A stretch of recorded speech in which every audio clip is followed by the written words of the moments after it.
Winjuru yuak Senti kawabologi, duto gin mag Yesu mar konyo tichne.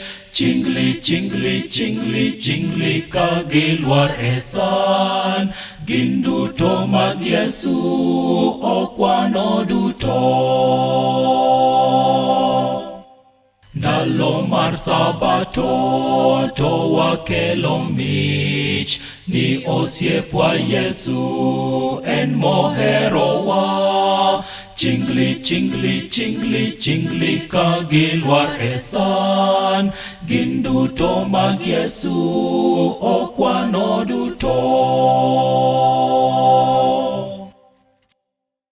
Podi wan nyithindo mwandu ongenwa, kwadoko madongo wanamedne mich. Chingli, chingli, chingli, chingli ka gilwar e san, gin duto mag Yesu okwano duto.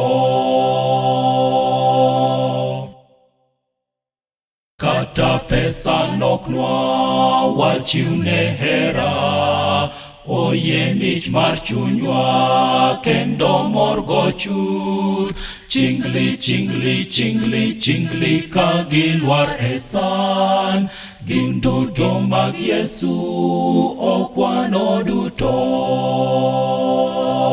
Chingli, chingli, chingli, chingli ka gilwar e san, gin duto mag Yesu okwano duto.